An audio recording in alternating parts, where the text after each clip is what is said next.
Daniel, o engenheiro eletrotécnico que virou investidor e youtuber, bem-vindo, Daniel.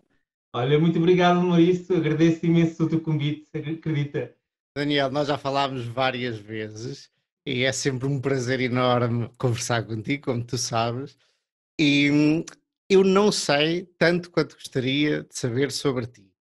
E uma das coisas que me chama a atenção, porque é uma história, diria eu, similar, é que tu não és da área do investimento, pelo menos de Não, formação oficial, e tu és engenheiro eletrotécnico. Explica-me como é exatamente, que um engenheiro eletrotécnico, e acho que és de Trás-os-Montes, não és? Pelo que eu entendi, exatamente. o engenheiro eletrotécnico de Trás-os-Montes chega a investidor e depois a youtuber e uma referência nacional, quer queiramos, quer não, és uma referência nacional. Explica-nos lá Obrigado, esse obrigado. percurso, Daniel.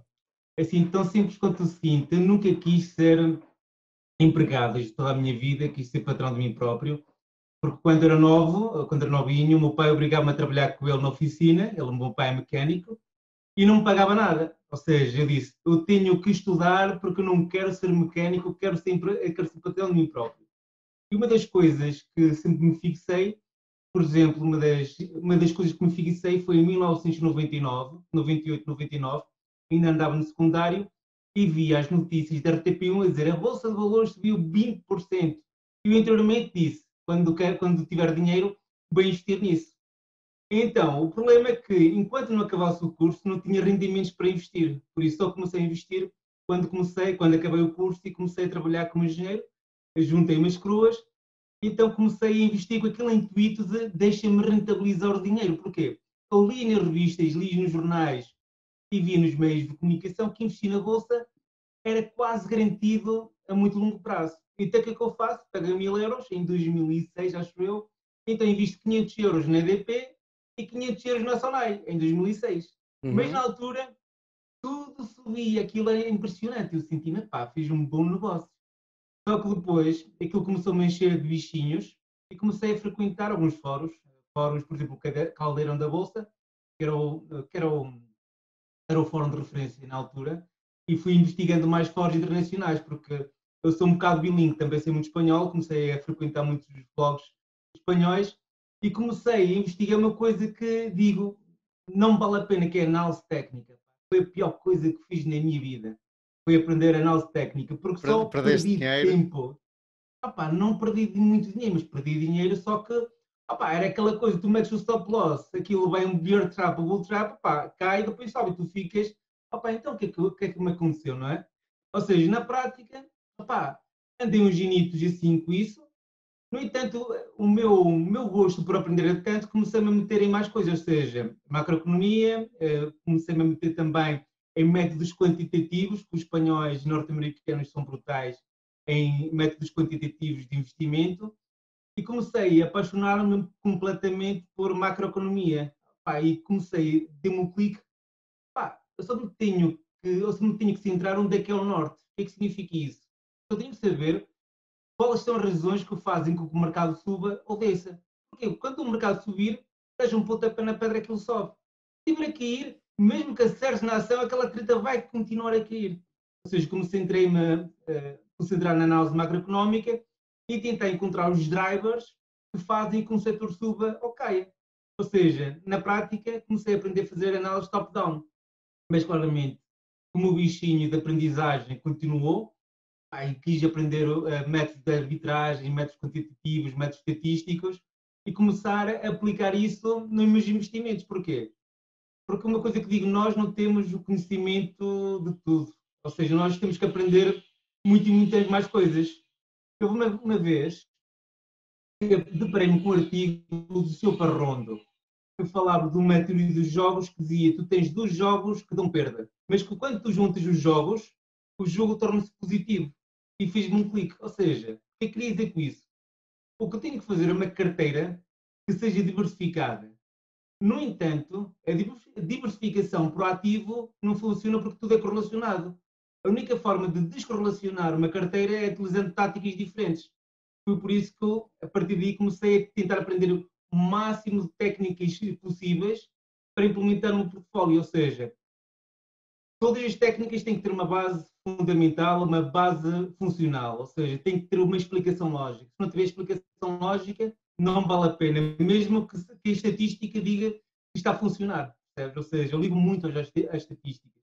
E a brincadeira e a aprendizagem continua, ainda hoje continuo a aprender todos os santos dias. Todos os Espera, E santos tu, e dias. tu começaste a estudar ou a aprender ainda na faculdade ou só depois quando tiveste dinheiro? Não, depois eu acabei o curso em janeiro de 2005, quando acabei por fim a minha última cadeira, sabes qual? Em estatística. Ou seja, andei um semestre só com essa cadeira, porque também foi a primeira vez que tentei fazer a cadeira. Ou Que não era seja, fácil, andei acho eu, acho que me lembro. Eu não tive a não cadeira, mas era eu tenho ideia fácil, a cadeira de. era fácil, é que tinha tantas cadeiras que eu tinha que fazer escolhas, ou seja, Uhum. deixei algumas para o final e em vez de acabar em 2004, aliás, eu posso dizer que eu fui um grande fadista e está aqui, estão aqui obras aqui ao Não, lado. não te preocupes, eu Ou também estava seja, com medo que acontecesse comigo, porque também há obras aqui ao lado de mim, por isso estás tranquilo. como estava a dizer, sou um grande fadista, ou seja, na faculdade andava em grupos académicos e infelizmente tive que repetir o conhecimento em algumas cadeiras que me atrasou também, ou seja, Chegaste a em vez de pertencer a acabar alguma uns anos tuna? antes, Não. não, um grupo de fados, guitarra Grupos de fados? portuguesa, Ok. sim, exatamente. Tinha Não, uma mas linda voz, não é? normalmente havia muita gente. Eu tenho um ou dois colegas que tocavam guitarra portuguesa e tocavam fado, mas que também se juntaram à tuna, por isso é que eu me lembrei que tu podias também Mas ter-te não, juntado à tuna. infelizmente não dava tempo, era muitos ensaios, 3 ensaios por semana, era como se fosse um grupo profissional quase, E hoje ainda mas tocas? ainda toco, ainda tenho aqui a minha guitarra comigo, mas já não tenho aqueles calos que tinha antes, já não é a mesma coisa, Um já não dia tenho destes aqueles vais tocar. calos. Não te digo para isto tocar agora, mas um dia destes vais tocar aqui. Ok, agradeço o convite. Tu já mencionaste aí mais ou menos a tua visão do investimento, mas ainda assim, consideras-te que tipo de investidor, como é que te consideras? És um tipo que olha só. Global, Hum, assim, eu considero-me um bocado global, porquê? Porque, por exemplo, há táticas que olham para a análise fundamental, há táticas que olham para a análise macroeconómica, há táticas que olham para a parte estatística, ou seja, embora eu adore macroeconomia e se me tivesse que dizer que tipo de estratégia tu és, eu digo sou um estratega macro, porque gosto de uhum, macroeconomia e entender os drivers que fazem subir ou ser um setorial, não me cinjo só à macroeconomia, ou seja, eu tento que a minha carteira tenha mais táticas no seu conjunto, porque caso eu falhe, e falho muito, não ter grandes drawdowns na minha carteira. Ou seja, uhum, eu tento no mínimo sobreviver. O meu objetivo não é ganhar dinheiro. O meu objetivo é sobreviver, porque, como digo sempre, se eu conseguir sobreviver no tempo das vacas magras, quando tudo subir, a minha carteira explode. uhum. Acredita, por exemplo, a Urânio, a Cameco, anda lateral lá 2 anos, está a começar a explodir passado 2 anos, ou seja, tive que aguentar a ação, tentar gerir a ação, mas só que agora aquilo que explodiu, passado 2 anos de ter entrado, a minha Sim. posição inicial. Seja Uhum, perceber, ou seja, uhum. temos que ter um bocado de confiança, mas também saber gerir um bocado a posição e brincar um bocado também com a posição, mas isso é algo que eu faço que não devia fazer. Não devia brincar com a posição, mas muitas vezes faço. Opa, eu acho que, primeiro, nós temos sempre a ideia que quando olhamos para grandes investidores, sejam eles quais forem, que eles têm tudo resolvido na cabeça deles. E isto não é assim. Uma coisa que eu fui aprendendo com o tempo é que aquele tipo escreveu um livro, ou aparece em blogs ou em podcasts famosos e tem grandes retornos, ele sabe tudo e ele tem tudo perfeitamente esclarecido na cabeça dele. E depois, pouco a pouco, a conversar com muitas pessoas, percebi que todos temos problemas e todos temos inseguranças e todos estamos a tentar descobrir o que nós somos e que tipo de investidor nós somos, mesmo que tu já tenhas uma boa ideia de que tipo de investidor és, mas um gajo anda sempre a tentar afinar a coisa, por isso. hum, Vou-te contar aqui uma coisa do Druckenmiller. Druckenmiller é um gestor muito famoso, foi aliás um gestor do fundo Jorge Soros nos anos 80, e ele propriamente diz, eu tenho uma ideia de investimento hoje, mas posso mudar de ideia passado 15 minutos. Ou seja, isso aí é também um flip também na cabeça, ou seja, nós não podemos acreditar nas coisas de uma forma dogmática. Temos que ver quais são os dados que nós recebemos e ver se esses dados alteraram a nossa filosofia de investimento ou não. O problema é que existe no mercado uma coisa chamada assimetria de informação. E o que é que quer dizer com isso? Ou seja, a teoria de Chicago diz que as pessoas, quando investem, têm a mesma informação, mas isso não é verdade. Porquê? Há uns que estão mais informados que outros, porque têm ferramentas e também tu interpretas informação diferente da outra pessoa, ou seja, essa igualdade de informação que a teoria de Chicago diz não é verídica devido a esta chamada assimetria de informação. Por isso, cada investidor é um investidor e nós os dois podemos ter as informações iguais, mas pensarmos de completamente diferente. Uma Exatamente. estratégia. E é isso que faz o mercado, é duas pessoas estarem, sem falar da assimetria de informação, vamos dizer que eu, Manel e tu, Daniel, temos a mesma informação e os dois podemos ver a mesma coisa com olhos diferentes, sim, sem dúvida, porque a tua Exatamente, experiência é exatamente. diferente da minha e, por exemplo, já podes ter sido escaldado num tipo de investimento e eu não, e eu estar entusiasmado e tu já saberes, opá, já não me meto nessa. Exatamente. Tu maioritariamente investes em ações ou tens Sim, outros, mas eu já te vi com alguns vídeos a falar sobre outras coisas. Por exemplo, sim. peer-to-peer, investes? E invisto, mas já estou a desligar toda a minha carteira, ou seja, eu investi para experimentar, no entanto, digamos que quando mudam as regras de um dia para o outro, eu fico full e acabo logo com a posição. Queres Por falar exemplo, sobre isso? Que eu não sei sim, do por que é que tu exemplo, estás a a falar. Raise, eu comecei, Uhum. por exemplo, a investir na Raise e opa, tinha já delineado a minha estratégia em quantitativa para aguentar com as perdas, ou seja, a Reis é uma empresa que empresta dinheiro às empresas, ou seja, eu empresto dinheiro às empresas, ou seja, muitas pessoas emprestam dinheiro às empresas através de um veículo, ou seja, de um ponto central que é a Reis, que é o intermediário. E eu sabia perfeitamente que uma microempresa tem uma probabilidade de 25% de ir à falência. Ou seja, ok, muito bem, a única forma de me safar nesses investimentos é dividir o meu investimento no máximo possível. É por isso que eu tinha quase 200 empréstimos no ano na Race. Quase 200 para quê? Porque caso uma vá à falência, os juros das outras compensem o risco. No entanto, o que é que eu não gosto? Não gosto que as empresas façam um contrato inicial comigo e depois do contrato têm, ou seja, eles não me cobravam nenhuma taxa e a partir do dia 15 de novembro começaram a cobrar taxas de gestão. Eu disse, vocês começam a cobrar taxas de gestão, acaba-se a raise. E comecei a vender todos os meus, os meus empréstimos. E ainda hoje estou a vender empréstimos. Eu passei de 1000 e tal, eu atualmente tenho 200 euros, eu estou mortinho para deitar abaixo a raise. Porquê? Porque se uma empresa muda uma política e me lixa hoje, nunca significa que no futuro pode fazer ainda pior. Eu não quero que no futuro me escalde. Eu posso ser, caio numa vez, na segunda sou idiota, na terceira porque quero. Eu não quero ser nem a segunda nem a terceira. Ou seja, acabei aqui com a race, opá, ponto final. Ponto final. Ok, ok. Eu Mas sei. não me Uhum. arrependo de nada, fiz investimento, gostei da estratégia, só que não gostei da mudança de política que eles fizeram, ou seja, créditos passados iam cobrar os créditos passados, ou seja, eu não tinha forma nenhuma de me salvar, só tinha que vender o produto e vendi os produtos. Uhum, Ou seja, uhum, passei de uma rentabilidade de 5 ou 6%, não é nada para o risco que é, e eu vou acabar com uma rentabilidade de 1, 2% ao final de um ano.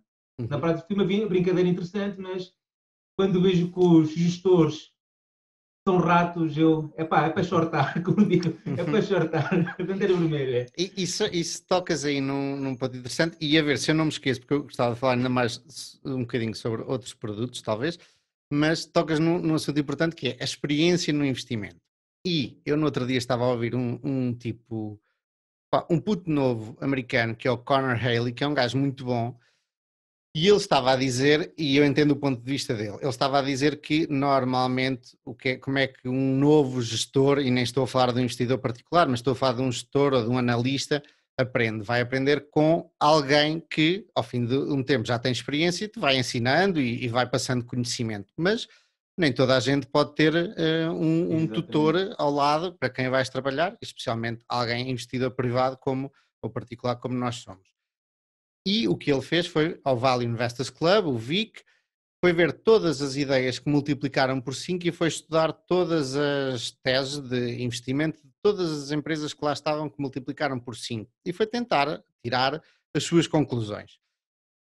E ele é da opinião que, obviamente, porque nem toda a gente vai ter um tutor excelente, muito bom para te ensinar, nós temos que aprender o máximo que conseguimos por nós e vamos tentar Exato. aprender com os ensinamentos dos outros. E com os erros Mas dos outros.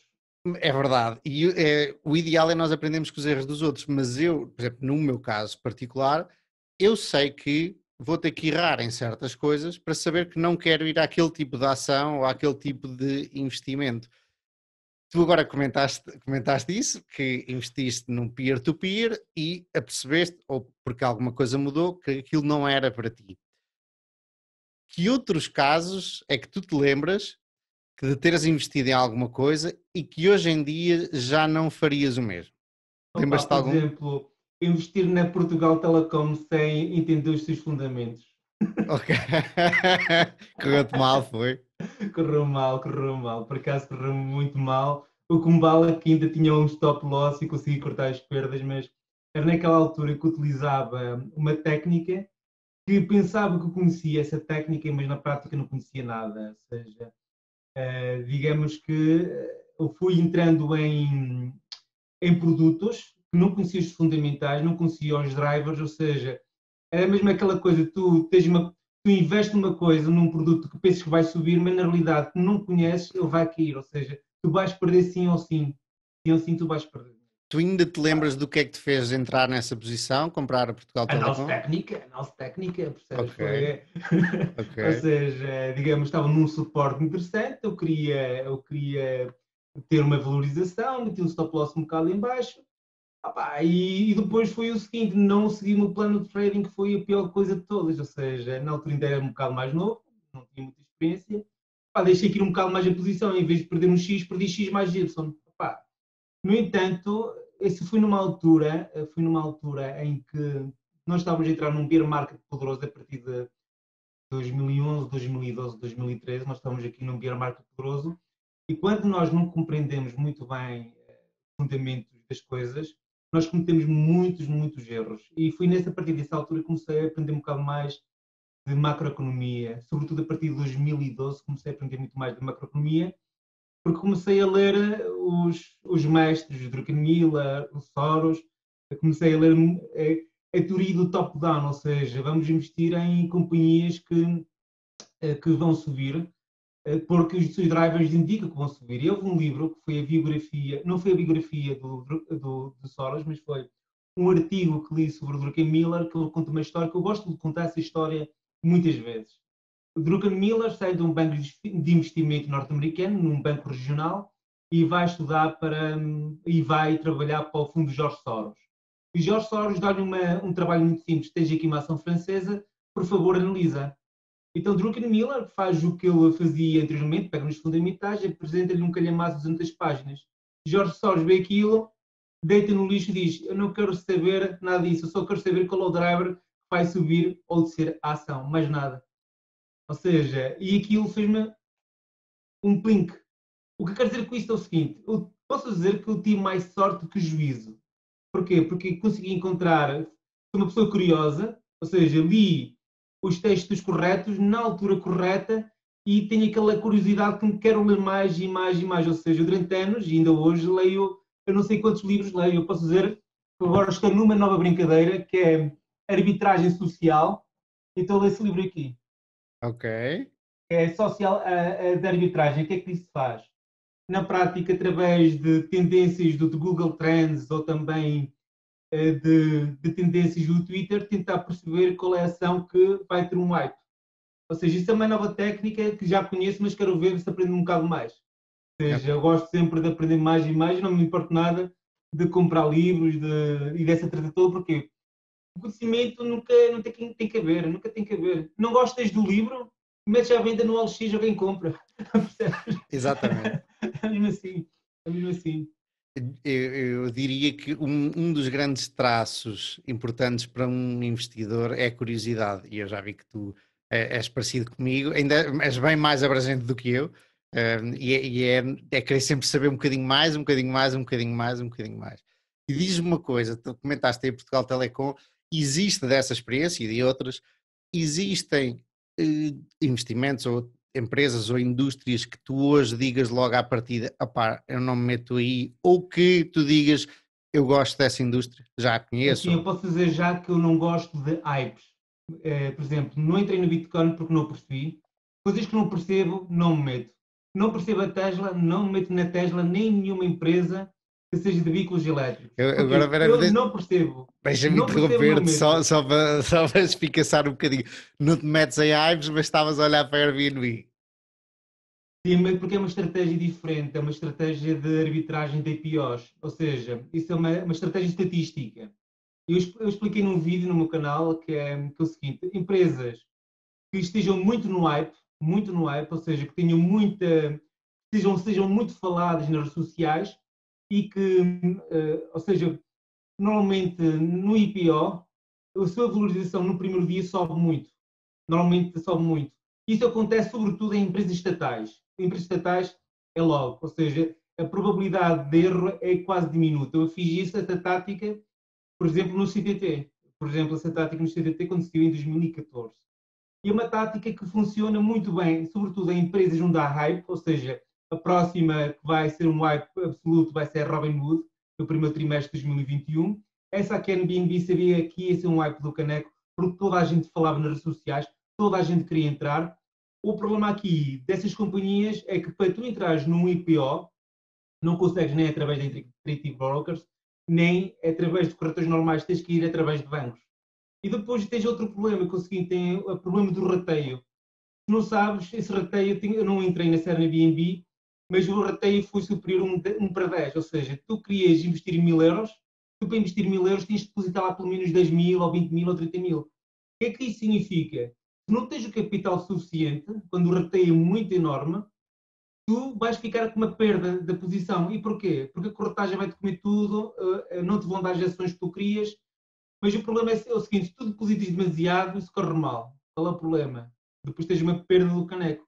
É por isso que gosto muito dessas hypes, mas sobretudo das estatais, porque IPOs há todas as semanas. O importante é escolhê-las bem. E as Uhum. hypes são espetaculares, mas é uma estratégia diferente, porque é uma estratégia de arbitragem e não tendencial, que é comprar, opá, penso que a ação vai subir. Não penso que a ação vai subir. Eu sei, ou pelo menos as estatísticas dizem que a probabilidade de ele abrir acima do preço fixado é muito É elevada, ou alta. seja, Uhum. é uma estratégia muito estatística. Então, e em quais é que tu não investes? Comentaste Epá, a Tesla, mas eu não quero abranger. Bitcoin, não invisto Ok. em Bitcoin porque não percebo, não sei, assim, eu só consigo perceber os fundamentais depois de acontecerem. Ou seja, se eu não consigo perceber o driver quando está a acontecer, então esquece. Por exemplo, eu fiz um vídeo há uns anos atrás a explicar o porquê do Bitcoin ter subido. Primeiro, tive várias fases. A primeira fase foi da Silk Road, ou seja, de um site pirata de mercado negro na Deep Web, que utilizava Bitcoins. Esse foi o primeiro wipe. O segundo wipe foi quando entrou o Ethereum, em 2014. Ou seja, partia o wipe das GICOs, isso tudo. O que é que fez Bitcoin subido como o caneco? O terceiro wipe foi a fuga de capitais chineses de Hong Kong, ou seja, utilizavam o Bitcoin para fugir dos capitais. Esse hype, esse quarto hype que está a existir agora são os bancos e também entidades financeiras como a Square e outras que estão a comprar bitcoins, e isso faz com que haja subidas. No entanto, o problema é o seguinte: primeiro de tudo, eu não sabia que eles estavam a fazer isso, eu só sei depois de ler as notícias. Ou seja, como não compreendi os jares no momento, não vale a pena. Uhum, uhum. Tesla, ainda hoje não faço a mínima ideia porque é que ela sobe, e as elétricas também. Essas elétricas como a NIO, não faço a mínima ideia, por isso não faço nada. Sim, sim. E é uma. Eu vejo, tenho depois vários amigos que me dizem: é pá, olha para esta NIO ou outra qualquer, e eu hei de pôr um disclaimer nisto no início, agora na pós-produção. Porque é que me falaste da NIO? E eu, pá, sei lá, especificamente em relação à NIO, sei zero.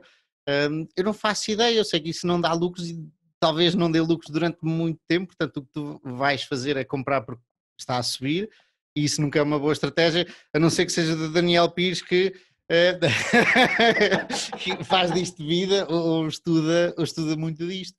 E o que me leva a perguntar-te, como é que tu tens tempo para isto tudo? Porque tu tens o teu emprego, o day job, como se costuma dizer, e depois tens filhas, e depois ainda tens tempo para estudar e para gerir o teu canal de YouTube e os teus vídeos todos. Como é que Sim, tu. não vejo séries nem vejo televisão. Uhum, pois, já Ou somos seja, dois quase. à noite é ler, aprender e investigar.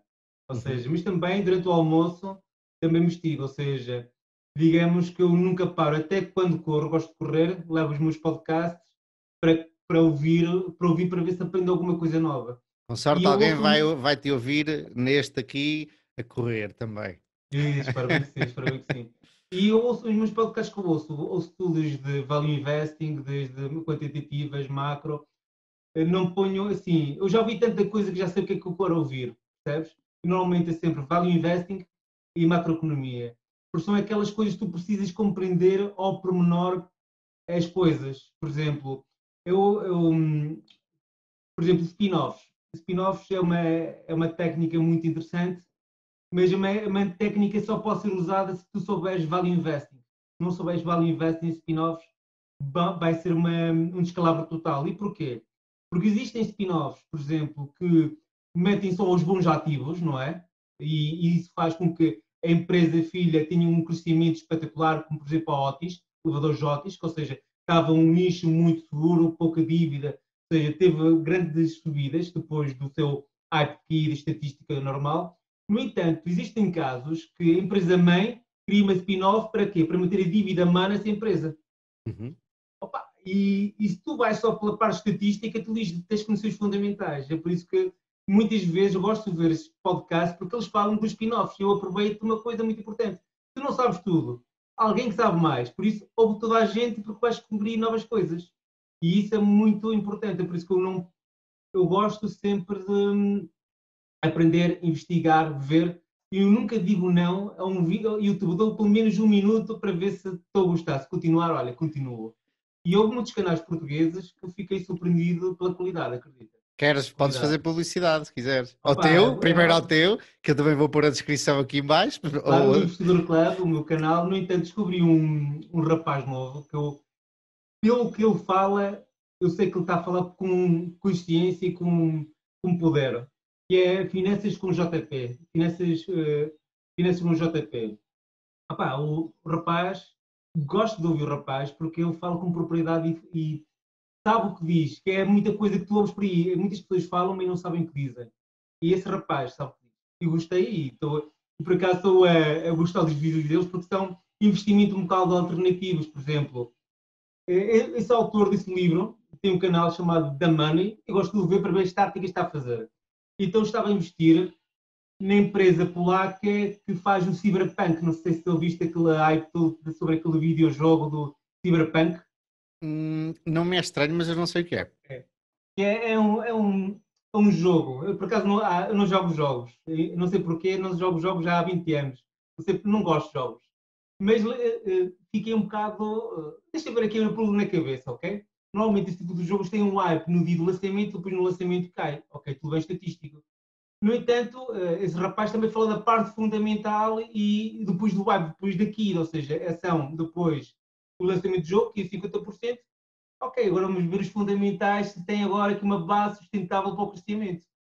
Por acaso gosto de ver investimentos alternativos que eu não tinha conhecimento. Eu não conheço o setor de videojogos e quando alguém me fala sobre o setor dos videojogos, aperta-me as orelhas, os olhos e fico assim concentrado, deixa-me aprender tudo o que posso aprender para ver se consigo tirar aqui uma vantagem para mim. E eu Isto gosto já. muito disso. Uhum, uhum. Tens algum podcast que te lembres que tenhas gostado? Ou um episódio, ou um podcast, o Assim, é um nome. podcast, eu sou bilingue, trilingue, quadrilingue, eu sou vários podcasts em várias linguagens. Uhum, Há um espanhol que é muito bom, que é Iceberg de Valor, uhum, é só Value Investing, uhum. e é um podcast, opá, eu tirei lá tanta pérola lá, até sobre o setor das apostas esportivas norte-americanas, espetaculares, porque o homem, disse, o rapaz, digo, ele é mais novo que eu, disseca o setorial e vai às leis, vai a tudo. Pá, e eu adoro isso, adoro quando uma pessoa me faz a papinha toda. Sabe? Nós quando nós copiamos o investimento é bom, mas temos que o compreender. E quando alguém nos explica esse investimento e tem lógica, tem razão, tem fundamento, opá, vou entrar, vou experimentar, vou entrar. Aquele hype da Tesla está a subir porque está a subir. Não me diz nada. Assim, Mas eu consigo. Não me diz nada porque o que é que são 400 ou 500% numa ação? Eu só posso apostar 10% ou 11% do meu portfólio. Não faz nada. uhum. Percebes? Então, Tu não, gostas de carros? assim, vou-te contar uma coisa. Lembras de ter-te contado no início que eu trabalhei como mecânico na oficina do meu pai gratuitamente? Uhum. Uhum. Ok, o meu pai é mecânico, o meu irmão é mecânico, meus tios são mecânicos e quem muda a água do motor ao meu carro é a minha mulher. Odeio carros, não Ok. percebo de carros, não quero saber nada de carros. Aliás, eu nunca tive nenhum carro em meu nome, nem quero ter nenhum carro em meu nome. Mas isso também é outra história, a fiscalidade é outra história. Tá bem? Ok. Não, e só para dizer, eu no outro dia fui experimentar o Tesla e gostei muito. Apesar de não investir na ação, gostei muito do carro.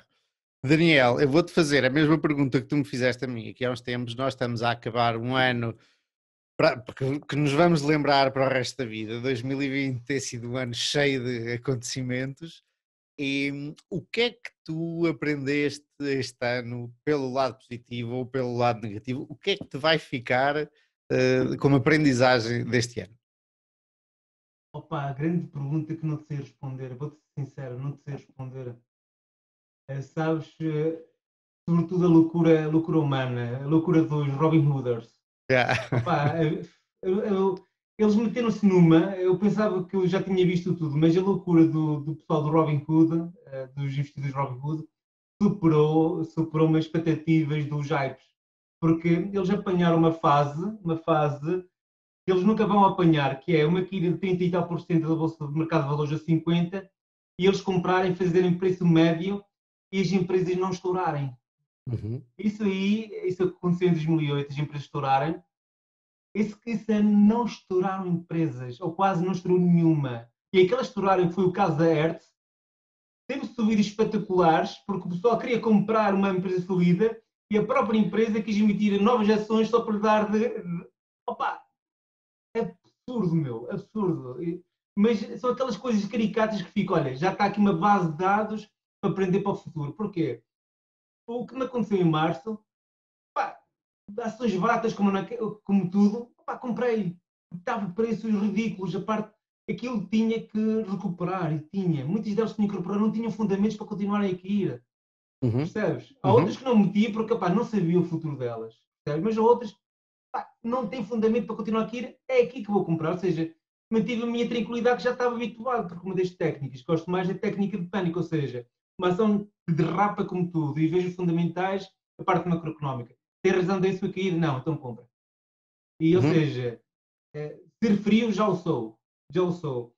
Mas gosto de ver a loucura humana. A loucura humana é interessante de se ver. É muito interessante de se ver.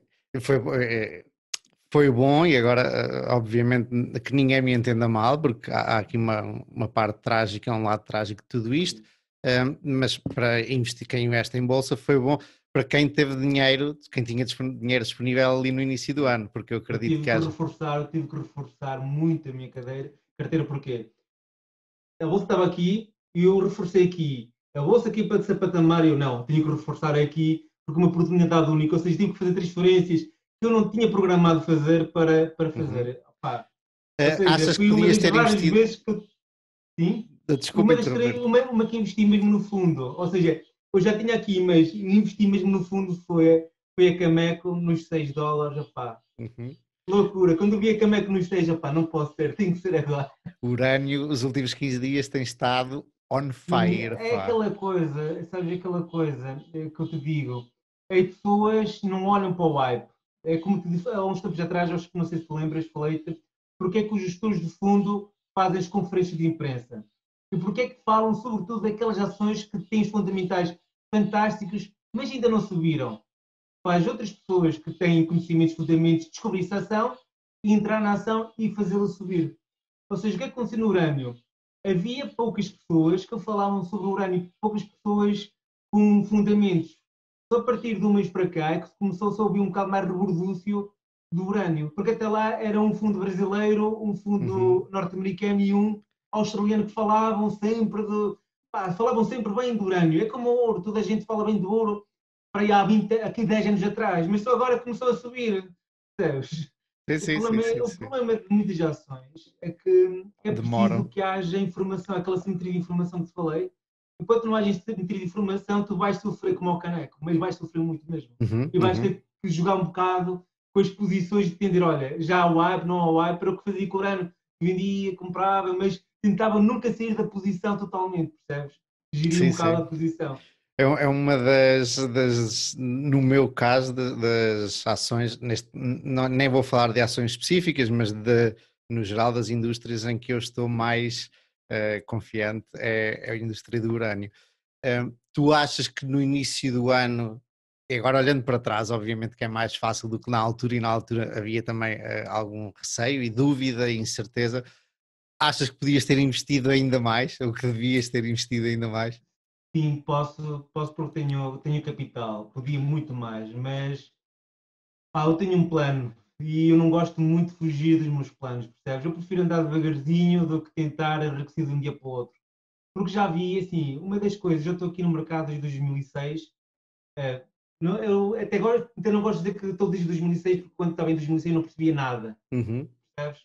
Mas eu estou no mercado há tanto tempo que já vi muita gente a perder fortunas. E isso aí, já vi pessoas a perderem 50 mil, 200 mil, 500 mil euros com a Bolsa de Valores, porque por causa da ganância.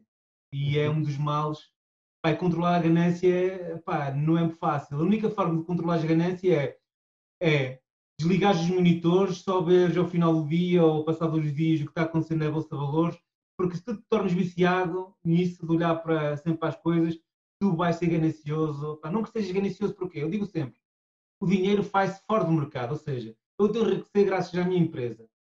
O que quiser rentabilizar, meto na bolsa, mas eu sei que a bolsa vai mudar muito, mas no longo prazo, ou seja, juros compostos, mas não posso ser ganancioso agora. Tinha que seguir um plano de gestão, e eu gosto muito de seguir gestão à risca, mesmo contas matemáticas, é isso que vou gastar, não posso gastar mais, nem que gaste só 500 numa ação que posso subir 1000%, não quero saber. Só meto isso porque Uhum. está no meu plano meter esse dinheiro, porque as minhas regras dizem isso. Eu segui as minhas regras de gestão e funcional. Não posso ser ganancioso. Para mim, uma ação só 1000% não me diz nada. Não me diz nada. Porquê? Quanto é que eu investi nela? 500, 400 euros? 300? O que é isso? Zero. Não E é? a malta que nos está a ouvir, especialmente os investidores mais jovens ou mais principiantes, voltem atrás, ouçam bem isto que o Daniel acabou de dizer, porque isto é importantíssimo, ter um método pré-estabelecido, eu vou investir isto, ou quando acontecer aquilo, eu vou fazer desta maneira e vou continuar, é importantíssimo para tirar as emoções, que elas vão estar sempre lá, mas Sim, para então, tirar as emoções da jogada, e as emoções é aquilo que vai, quando alguém se lixa, e passa a sim. expressão, Queres um truque, são as Maurício? emoções que vão Vou-vos lixar um vou um gajo. truque. Escolham corretoras em que não haja gráficos e só tenha lá um botão comprar e vender e quantidades. É a melhor corretora que pode existir. Esqueçam os gráficos e aqueles numerozinhos, aqueles corzinhos. Isso é casino, é um efeito visual que vocês querem lá partilhar. Escolham uma corretora simples, só tenha comprar, vender, quantidade e preço e ponto final. E a partir daí, vocês vão ter sempre essa corretora fechada e não querem saber mais nada. Aí Tão simples está. quanto isso. Um É tão ótimo simples. conselho, um ótimo conselho. Olha, vá, alguma coisa que um gajo aprenda em 2020, essa é uma boa. Daniel, além de investidor, tu és youtuber, lançaste um livro. Agora, não sei se já se pode dizer, estás a lançar um Não, pois dizer que isso vai. Assim, se software. for como ao livro, meu Deus. Sim, faz aqui a tua Assim, publicidade se quiseres, mas o que eu te quero perguntar é, podemos falar, não, o não, que não, é este esteja à vontade. software, o que é este software que estás a lançar neste momento? Assim, na prática, eu tenho o meu software de cálculo de gestão, aquele que utilizo normalmente no meu dia a dia e também vou mostrando na minha carteira aberta ao público. É um software de cálculo que calcula desde IPOs, aumentos de capitais, long shorts, estratégias de opções, scanners, e depois tem uma coisa que tem uma gestão de capital que tem um robô incorporado, que na prática é a ferramenta mais maravilhosa que eu inventei até agora, que é aquilo que me diz quanto é que vou gastar numa operação. Ou seja, não é fácil explicar porque tem que se ver. Tem que se Uhum. ver para se Já, entender. quando é que vais lançar? Assim, no ano passado, em dezembro, eu disse que ia lançar o livro em dezembro e só lancei em junho, não é? Assim, eu queria lançá-lo este mês, mas assim, eu dou prioridade a, aos meus projetos que estão fora do âmbito da bolsa, dou prioridade porque é aquilo que me dá dinheiro. Isso aqui são Uhum, peanuts, nem uhum, dá lucros sequer, percebes? Isso é um hobby que eu tenho que me faz muito bem porque conheço pessoas interessantes, espetaculares como tu, e com muita gente, porque esse mundo tu encontras muito tipo de pessoas, desde sociopatas, desde pessoas pá, malucas, mas encontras pessoas espetaculares que te ensinam ensinamentos e pá, tu ganhas carinho, mesmo que não conheças pessoa cara a cara, como por exemplo a ti, pá, tu ganhas carinho pelas pessoas e ganhas tipo, uma amizade via internet, tipo, como não se via há muitos anos atrás, desde os inícios do Mirk. Não sei se vocês Uhum. se lembram Sim, no sim, 2000, claro que as lembro. amizades que nós fazíamos no Mirk, no IRC, essa treta toda. Opa, é fixe, porque o meu trabalho muitas vezes é muito isolado, é muito pormenorizado, tenho que estar sempre muito focado e também tenho muitas reuniões, mas é um meio muito pequeno e a Uhum. Bolsa permite-me conhecer muitas pessoas, muitos meios e vice-versa também, porque a minha área, o meu trabalho também me ajuda a investir na Bolsa, Uhum. porque é uma área de gerir, onde foco muitos setores e gosto de falar com os empresários também, com quem presto serviços, para saber como é que funciona a indústria dele e ver se posso tirar algum proveito sobre isso na Bolsa. Tirar Uhum. proveito no bom sentido, não é informação privilegiada, mas Sim, sim, entender aprender. como é que funciona uma determinada indústria. Até posso ter um caso caricato, que estava a fazer uma revisão, ou estava a fazer um aditamento de uma inspeção de uma fábrica que faz reciclagem de plástico, transforma plástico em pellets, e ele dizia-me anteriormente, para há 2 anos atrás, vinham cá os chineses, compravam todos os plásticos assim, tudo bruto. Agora, os chineses já não podem comprar os plásticos, não podem comprar pallets por causa da lei da China. Uhum. E agora que eu me comprei isso dos italianos, e eu fiquei com coisa no ouvido. A China está a obrigar agora só pellets. Então fui investigar um bocado mais e a China está a apertar as leis ambientais de uma forma espetacular. Isso também tem a ver com o setorial que já falamos há algum tempo, que é dos cátodos de elétrodos de fundição, e eles, para limitarem ou diminuírem muito a poluição na China, estão a desligar as centrais de fundição de carvão e transformá-las para os elétrodos. É por isso que aquelas empresas de grafite subiram quase 1000% há uns anos atrás Uhum. e muitas delas aproveitaram, lançaram IPOs e Exato. conseguiram buscar muito dinheiro. Tu comentaste aí o porquê de fazeres isto, ou do teu mundo do investimento, mas porquê é que tu decidiste, quando é que decidiste e porquê é que decidiste começar a fazer vídeos no YouTube e a lançar o teu canal do YouTube? Assim, não parece, mas eu tenho, esse não é o meu primeiro canal de YouTube. O meu primeiro canal de YouTube nasceu para aí esse aqui é 2016, eu posso dizer que já tive um desde 2012. Já tive outros projetos, por exemplo, já tive um projeto chamado Traders Europa, que era só dedicado à Bolsa. Opa, eu tive que desligá-lo quando nasceu a minha primeira filha. Quando nasceu a minha primeira filha, pá, não tinha tempo, não, nem dormia sequer. A minha segunda, pior ainda, meu Deus. Ou seja, a minha segunda filha também não me deixou dormir durante os anos, também que se diga. Mas tive que parar o projeto e quando decidi recomeçar com o projeto, opá, decidi, não, esse projeto vai ser diferente só sobre a Bolsa muito maçudo. Eu gosto de falar sobre poupança, empreendedorismo, investimentos alternativos, por isso não vai ser só focar sobre a Bolsa. Mas voltando à questão inicial, eu em 2010, 2011 comecei um blog de investimentos. Para quê? Para também aquela coisa, para deixa-me também mostrar aqui, eu lia os blogs, eu também punha ou também comentava no Caldeirão da Bolsa, que era o principal da altura fórum português. Agora toda a gente foi para o Facebook, agora o pessoal tem e agora é para o Instagram, dica nada é para o TikTok que vão. Não Ou sei como é que a seja, malta ainda não foi para o estamos Twitter, eu adoro o Twitter, mas Pá, continuando. o Twitter é muita raiva, pá. O Twitter é muito Achas? ódio. Eu não tenho Twitter, eu acho. Eu não tenho Twitter porque é demasiado ódio, percebes? E a Ok. informação é muito pequena. Não dá para interagir em condições, percebes, no Twitter. E na altura tinha um blog e depois comecei com um canal de YouTube. Deixa-me fazer vídeos. Porquê? Porque vi também outras pessoas a fazerem. E na altura o YouTube não dava dinheiro, não dava dinheiro. Ou seja, eu comecei a fazer só por fazer. Opa, é claramente que tu começas a ter visualizações, começas a interagir com pessoas. Opa, e tu és humano, tu gostas de interagir com pessoas, tu gostas de as ajudar. Por isso o canal foi crescendo, crescendo, crescendo. Mas em 2014 tive que acabar o meu primeiro projeto, que nessa minha filha opa, não tinha tempo para isso. Até tinha um site onde fazias as minhas análises. Eu disse: eu estou-me a virar maluco, estou a ter burnout completamente. Eu tenho que fazer uma paragem, eu tinha que reduzir muito. Por isso, quando no segundo projeto, opá, eu gosto de estar sempre ocupado com coisas, não é? E decidi então, olha, vou então fazer um canal de YouTube que vai ser mais simples, não vou ser obrigado a fazer vídeos, embora faça 2 vídeos, mas não vou ser obrigado a fazer nada. E falo sobre o que bem entender, não vou falar só sobre a bolsa. Se eu quiser falar sobre política, eu falo, e pelo menos falo uma vez por ano, quando sai o Orçamento do Estado. É o Uhum. único dia que me fala, ou bem falar mal, seja de qualquer partido que seja, infelizmente ou felizmente, nos últimos anos tem sido só um, não é? Opa, porque opa, o meu canal é o meu canal, Uhum. eu faço lá aquilo que eu quiser, percebes? E como é que é? Tipo, é uma exposição grande e eu ainda tenho muito que aprender.